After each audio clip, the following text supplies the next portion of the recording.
Yo, yo, yo! Malamang napanood nyo na ang Zaki vs Sak Maestro round 1 ng Matira Mayaman tournament. Madami ang natuwa sa naging battle na to kasi naka-A game si Sak Maestro, and as usual, malakas pa rin yung naging overall performance ni Zaki. Para sa video natin ngayon, magbibigay lang ako ng ilang personal takes sa battle na to, and feel free na maglapag din ng sarili nyong opinion dyan sa ating comment section. Before nung battle, hindi mo na talaga alam ang i-expect kay Sak Maestro kasi nga parang naging consistent na siya sa pagiging inconsistent, di ba? Like his past 2 battles before this, yung versus Husky na hindi na talaga kinagat yung material niya, and nung ahon lang against kay Shernan, actually dito personally natripan ko yung sulat niya kasi trinay niyang pumunto and madami naman siyang on point na thoughts na nasabi, kaya nga lang parang wala siyang conviction sa delivery or yung gigil, hindi mo na rin maramdaman lalo nung live, kaya ang dating parang naging ineffective pa rin yung performance niya. Si Zaki naman, nakatatlong battles last year and lahat nun wala kang masasabi na mahinang performance. Ang problema lang kay Zaki, para sa akin lang kasi honestly, si Zaki ang isa sa pinaka-paborito kong active MCs ngayon Kaya gusto ko talagang mailabas niya palalo yung full potential niya. Pero yun nga, dahil sa ginawa niya kay Poison 13, na isa yun sa pinakamalakas na individual performance na napanood ko ever. Kaya every time na bumabattle si Zaki, parang yun yung nagiging benchmark which is alam kong unfair na yun yung ceiling na kailangan niyang lampasan kada battle. Pero ina-expect din ng fans yun. Alam kong malaking pressure yun, pero yun yung mga tipong challenges na kailangan mong ma-overcome para maging isang legend Kaya ako, kahit minsan nakukulangan ako sa mga sulat ni Zaki, ayokong tanggapin na nag-peak na siya sa laban niya kay Poison 13 kasi naniniwala ako na kaya niyang higitan yon considering na very young pa yung battle rap career niya. And yun din yung isang question ko sa Zaki vs Sak Maestro na matchup. Kung ito na ba yung battle na maghahalimaw ulit si Zaki, or kung ito na ba yung bawi ni Sak Maestro. So ito, tingnan natin yung battle round 1. Nauna si Zaki, opener pa lang umangle na siya sa drugs na alam naman nating gamit ng angle laban kay Sak. Yung mga gantong kalaban like Sak Maestro na alam mo yun, may given na angles, maaari siyang maging malaking advantage or disadvantage Syempre advantage siya in a way na may nakalatag ng angles, less effort na sa paghuhukay. Mag-iisip ka na lang ng punchlines na hindi pa nagagamit ng iba, and yun, may material ka na. Yung disadvantage naman nito ay may sawa factor na rin para sa mga nakikinig if same angles lagi, kaya more challenging i-justify yung punchline kasi if magre-resort ka lang din naman sa angle na nagamit na before, at least extraordinary na yung punchlines. And props kay Zaki kasi meron siyang quotable dito sa round 1. And may mga magagandang punto pa siyang pinanset up, kaya ang lakas nung nakalanding na siya ng punchline. Huwag ka na lang kaya bumatel kung hindi mo na trip. 2-day prep, pinagyayabang mo palagi. Tol, hindi yun astig. Oo, mahusay kang sumulat, kaso di mo batid. Walang silbi, magandang sulat kung hindi mo na spit.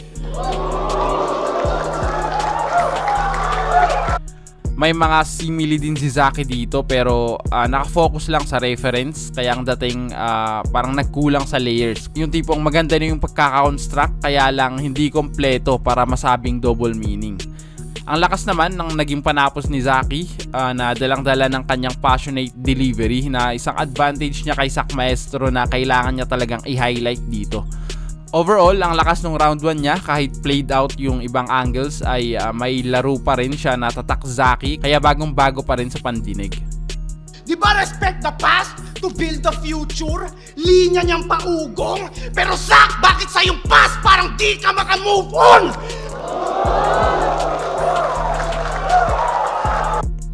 Round 1 naman ni Sak Maestro. Nanood ako ng live dito, and one thing kay Sak Maestro, malalaman mo pag handa siya before pa nung battle kasi iba yung aura niya sa stage Dito, na-feel ko yung confidence niya bago pa magsimula, something na wala nung huling 2 battles niya sa Manila. Of course, malaking factor na rin yung home court advantage kasi syempre, energy booster na rin yung suporta ng crowd. Unang bar niya pa lang dito, lumitaw na agad yung levels nila pagdating sa writings or yung pen game na sinasabi nila. As in, angat talaga si Zack na parang given naman na sa matchup na to na kung mananalo man si Zaki, hindi niya kailangang i-outwit si Zack Maestro sa sulat, kundi kailangan niyang i-outperform siya sa stage. Kaso, malas lang ni Zaki dahil gigil na gigil din yung lumitaw na Zack Maestro sa battle nila. Kaya naging dominating yung unang round pa lang ni Zack Maestro. Yun, yung details sa pagbuo nyo ng bars, pansin na pansin dito. Yung tipong may bulletproof na siyang punchlines, pero bago nyo bitawan yun, may mga sub-punchlines din na perfectly placed. Like dito yung Kawasaki bar niya, na 1-2-1-2 setup, tas biglang dalawang uppercut sa panga, diba? Perfect example ng classic Zack Maestro writing. Ito, gagamitin ko ulit yung term na poetry in motion kasi feeling ko ito talaga yung best way to describe this. Swabeng swabe. Yung bigat ng bara, yung word association, and yung execution sa delivery. Sobrang angas nung pumapadyak pa siya, di ba? Ang wholesome lang din makita yung mga battle MCs sa likod na nagiging fun mode. And nung live, grabe talaga yung impact ng line na to, as in yung mga katabi ko nun nagwala eh. Kasi bukod dun sa bara, dumagdag din yung realization na preparado yung Zack Maestro ngayon. Kaya di mo talaga mapipigilan ma-excite dito. Yung punchlines unnecessary at drop bombs on Nagasaki at tapakan ko yung skull hanggang burog at sobrang bloody tila. Ayaw bang mag-start nitong wasak kung Kawasaki? Yun mismo yung nag-dictate ng battle na to, yung single moment na yun. Dahil naging invested na yung crowd sa material ni Zack sa buong battle and nag-deliver naman siya. Naging malaking difference talaga yung sulat. Yun yung pumatay kay Zaki dito. And just to compare yung execution nila ng metaphor, si Zaki nung round 1 may linya siya na sana bigla kang ma-OD na parang si Juice WRLD. Emotional na nagpipreach parang Jordan Peterson, nakakalungkot kang panoorin parang Hachiko. Yung laro niya more on sa reference, nagre-rely yung connect ng bara. Kulang nga siya nung isang layer, kaya ang dating parang naging one-dimensional. Compared dito sa metaphor ni Zack Maestro, literal na off the top, yung dugo parang coke pag hinaluan mo ng Mentos. Take another shot na parang against the light, di ba yung mga ganun na dalawa agad yung mapipicture out mong image sa unang dinig. And ito yung examples ng metaphor na perfect double meaning, kasi dalawang thought talaga yung nagsosupport, yung tipong kahit isang meaning lang yung nagets mo, may sense pa rin yung linya. Unlike nung kay Zaki nga na pag hindi mo kilala si Jordan Peterson or si Hachiko, hindi mo na makukuha yung bar niya, di ba? And yun, yung extra effort din ni Zack na gumamit ng ibang style kasi pumunto siya dito eh. Yung lutuan sa sunugan angle, ang witty nun. Gustong gusto ko talaga pag pumupunto si Zack kasi iba talaga ang creative writer sumipat ng angle. Pero yun nga, hindi niya masyadong ginagawa. Tsaka yung nameplay niya sa Zack Maestro lang and I, diba? Alam mong inupuan at trinabaho talaga to ni Zack eh. Hindi na siya nag-rely sa mga generic and lazy angles na ginagawa niya sa mga recent battles niya. Isenyo't nagpanday ako si Shogun na makusa at initestong Batusaya. Kita nyo sa pangalan, sino yung best na samurai? After Zack, all that's left ay yung Maestro lang and I. Walang error at sablay. Ang bilis naghiwalay ng ulo mong mainit sa malamig mo na bangkay at kaya ako pinugutan para di na umaray. Mahirap kasi ang buhay kaya madali kang namatay. Sa round 1 obviously nakuha ni Zack Maestro yung momentum, pero props kay Zaki kasi hindi siya nagpatinag sa ginawa ni Zack. Parang gigil pa nga siyang bumawi. Ang ganda ng pasok ng rebat niya dito sa round 2, isang skill na unti-unti na niyang nade-develop. Dito sa round 2 consistent pa rin yung mga multis ni Zaki, yung ginagawa niya na kahit maikli lang, parang 1-2 rhyming nga lang eh, pero yung maganda dito is yung choice of words na tinutugma niya. Fresh lagi. Like yung Umi score, rename niya sa US tour, di ba? Natural yung dating kasi ito yung mga salita na hindi mo maitutugma pag hindi siya relevant eh. Kasi di naman matutugma yun kung walang US tour sina Looney, di ba? Tsaka yung Umi score na word associated na kay Zack Maestro. Ito yung mga rhymes na hindi mo makikita sa rhyme zone.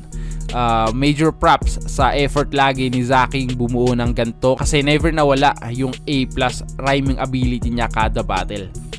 Bukod sa multis, pumuntos din siya ng mga jokes dito. Nagkaroon ng flavor yung kanyang round 2 at na-maintain niya pa rin yung angas niya.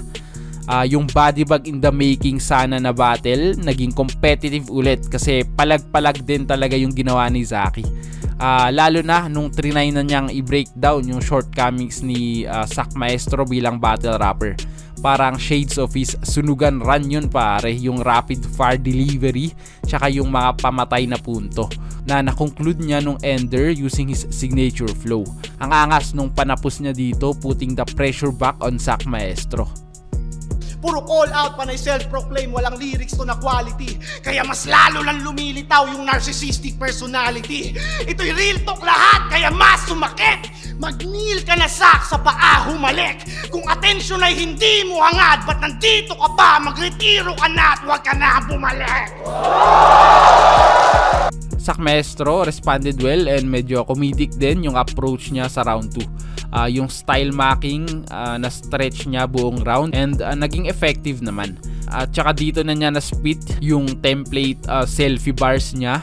Hindi talaga nawawala yun sa isang Sak Maestro battle no? Pero okay nga kasi hindi na siya nagbabad sa ganun dito. Maganda yung punto niya dun sa step inside my shoes na angle tas biglang bumagsak sa 6th threat call out. Ang angas nun.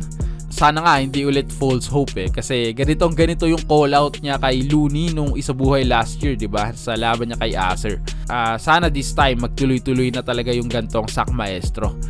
Ang naging problema sa round na to para sa akin lang medyo madami yung mga Bisaya lines niya at may mga regional reference pa siyang ginamit kaya hindi siya naging relatable para sa lahat ng fans.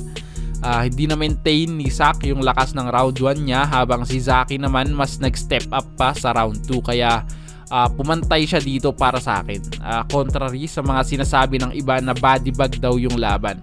Para sa akin hindi ganun yung case Kahit sabihin na 10-8 yung round 1 para kay Sak Maestro and 10-9 tong round 2 para kay Zaki, technically dikit pa rin siya.